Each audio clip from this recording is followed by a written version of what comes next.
আসসালামু আলাইকুম।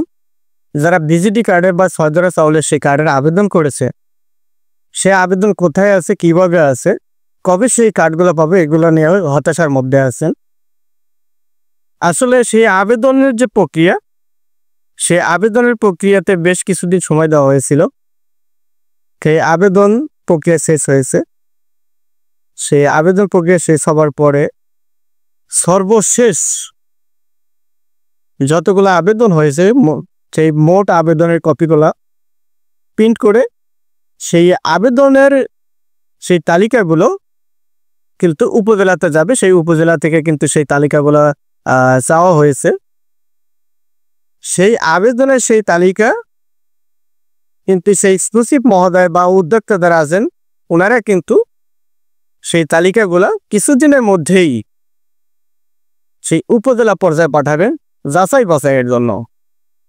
আর সেই উপজেলাতে যাওয়ার পর যে তালিকা যাবে, সে তালিকা যাওয়ার পরে সেটা কিন্তু ওনারা যাচাই বাছাই করবেন, কাকে দেওয়া যাবে কাকে দেওয়া যাবে না, কে উপযুক্ত। সেটা কিন্তু সেই উপজেলা কর্তৃক যে মহিলা বিষয়ক কর্মকর্তা আছেন, ওনারা কিন্তু সেটা যাচাই বাছাই করে একটা তালিকা প্রণয়ন করবেন। যাদেরকে উপযুক্ত মনে হবে তাদেরকে তালিকা তৈরি করে তাদেরকে অনুমোদন দিয়ে দেবেন। সেই সাথে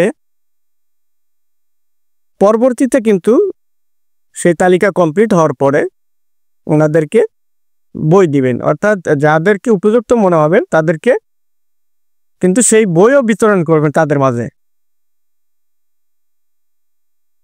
সেই বই বিতরণ করলে কিন্তু সেখানে ছবি লাগায় তারপরে সেখানে সিল সহ সেই বই বিতরণ করা হবে। বই যাই হোক, এখন এই প্রক্রিয়াধীন অবস্থায় আছে, উপজেলায় পর্যায়ে যাবে। এখনো ইউনিয়ন পরিষদই আছে, যার যার যে ইউনিয়ন পরিষদ, সেই ইউনিয়ন পরিষদের সেই তালিকাগুলো আছে, সেই তালিকাগুলো চলে যাবে।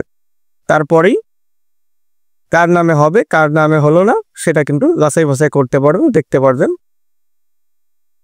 তো যাই হোক, এ ছিল আজকের আলোচনার বিষয়। সবাই ভালো থাকুন, সুস্থ থাকুন। আসসালামু আলাইকুম।